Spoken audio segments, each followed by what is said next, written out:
Assalamualaikum and a very good day to Doctor. Today our group would like to present about the impact of urbanization towards the cost of living of families in Malaysia. So this is our group members. So my name is Muhammad AZZUMAR bin TASNEEM Bukhari. My metric number is 210088. And then the other group members are Muhammad JOHARI bin Muhammad HASSAN, Zhao Yinuo, Li Nianhang, and lastly Muhammad FARIS SYAHMI bin Muhammad JAMSARI. So urbanization has brought about significant changes, but it has also led to increased costs for households across the country. One of the major challenges faced by Malaysian families is the rising cost of essential goods and services. Items such as food, housing, and transportation have become more expensive over time.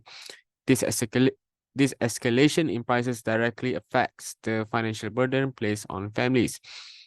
One of the key factors contributing to the higher cost of living in urban areas compared to rural regions is the pricing discrepancy.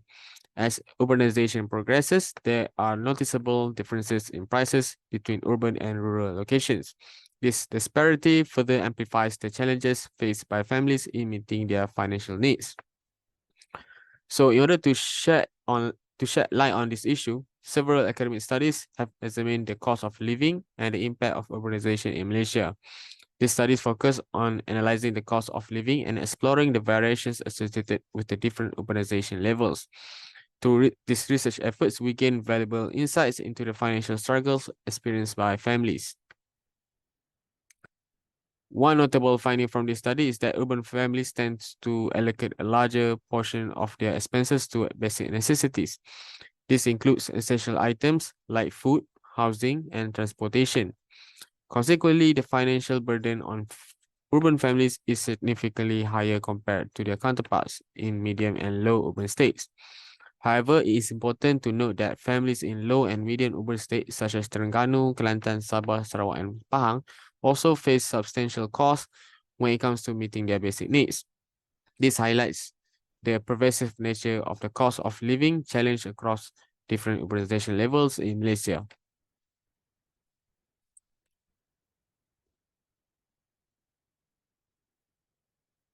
So right now, I would like to present some potential solutions to alleviate the burden.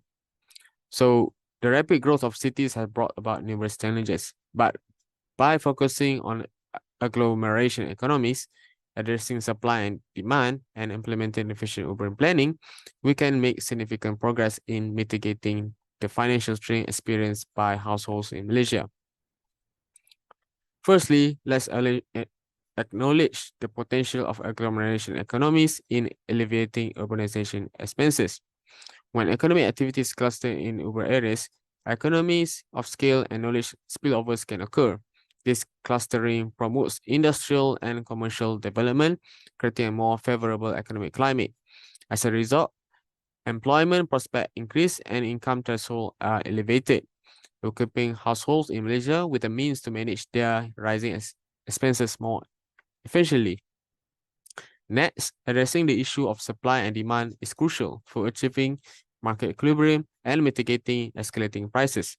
To alleviate the economic strain on households, it is essential to provide affordable housing and essential goods. Collaboration between the government and relevant stakeholders can facilitate the development of cost-effective alternatives. Affordable alternatives. Households can procure necessary commodities and amenities at rational rates, thereby reducing their financial burdens. Moreover, implementing proficient urban planning and development tactics can significantly contribute to tackling the challenges associated with escalating expenses. Well-designed urban plans that prioritize mixed-use development have the potential to decrease commuting expenses and improve accessibility. By establishing closely linked communities that integrate residential, commercial, and recreational areas, transportation costs of family can be reduced, and access to crucial amenities can be improved. Furthermore, allocating resources towards transport infrastructure, such as the implementation of effective public transport system, can provide families with cost-effective and convenient travel options, thereby reducing their daily expenditure. So right now, I will pass it to the next presenter. The first one is about employment. First of all, there are two suggestions. The first one about employment.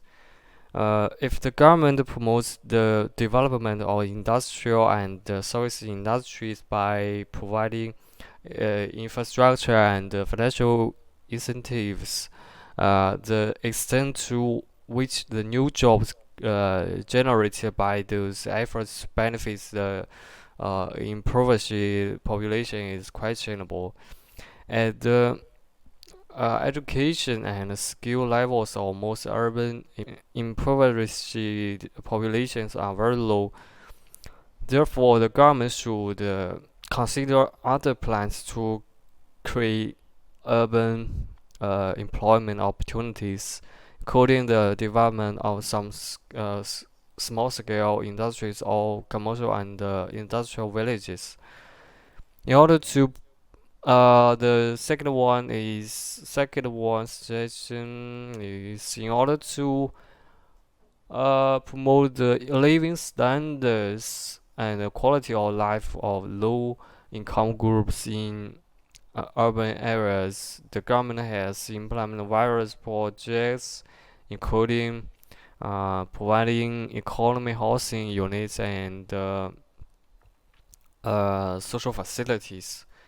Although the government control the price of affordable housing, the insufficient supply of affordable housing lead to a subsequent increase in the price of affordable housing. Most urban poor people still unable to purchase houses.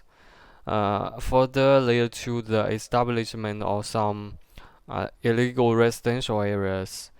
Compared to dealing with these illegal residential areas, the government should address the financing management and commercial profit motives of real uh, estate developers in the field of economic housing. And here are two policies that government has implemented before. The first one is development growth center. In order to achieve the goal of new economic policy, um, which developed in 1971 to 1990, uh, that namely poverty, eradication, and social restructuring, the government has implemented it in three forms of location. The first one is the center within the city center. For example, in Kuala Lumpur, several growth centers have been developed. This plan creates employment opportunities in secondary and third secondary industries and provides low cost and medium cost housing. Second one is the center of new areas. Some urban centers, new towns have been planned. However, their achievements are unsatisfactory. The third one is rural urbanization. The planning mainly includes village consolidation and the establishment of new-scale industries. The former aims to improve the quality of life, while the latter provides employment opportunities and income generating activities. The last one project, the NADI program. The implementation of this program is limited to illegal residential areas and economic housing in Kuala Lumpur. According to the plan, the impoverished, impoverished population in illegal residential areas benefit from the provision of electricity, tap water, and health care. In addition, income increase projects have been implemented, such as providing small business for housewives to increase household income.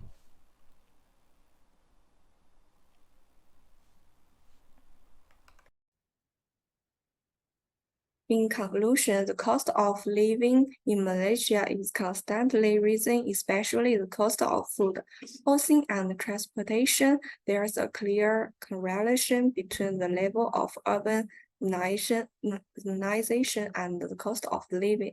Research shows that family class is an important factor in determining the cost of living, with food costs lower in less populated areas, while electricity and petrol price also have an impact.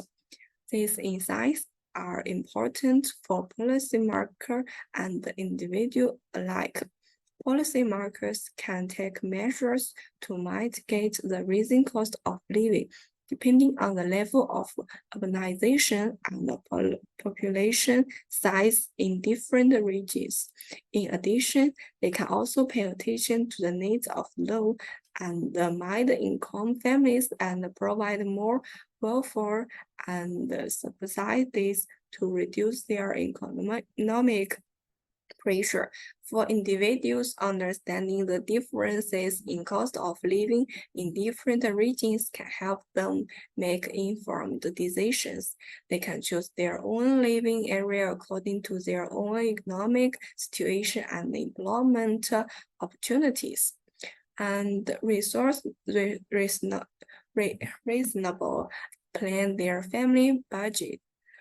In addition, they can improve their employment competitiveness by improving their skills and education levels so as to increase their income. Taking into account of cost of living and the level of urbanization in each state, Malaysia can adopt a range of strategies and interventions to improve the qualities of life of families.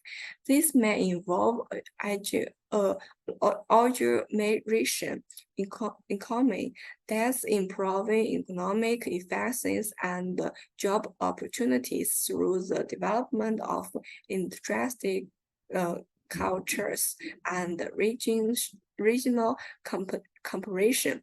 At the same time, the balance between supply and demand is also flourishing, and the government can promote moderate price control and the market competition to avoid excessive price and monopolistic behavior. In addition, urban planning and development should also focus on the construction and improvement of community infrastructure to provide a better living environment and community public transportation system. To sum up, there is a clear relationship between the cost of living and the level of urbanization in Malaysia. Both policy, market, and individuals can mitigate the rising cost of living and improve the quality of life for families by taking operation measure. This requires a cooperation and the efforts of all parties to achieve a more prosperous and sustainable societies.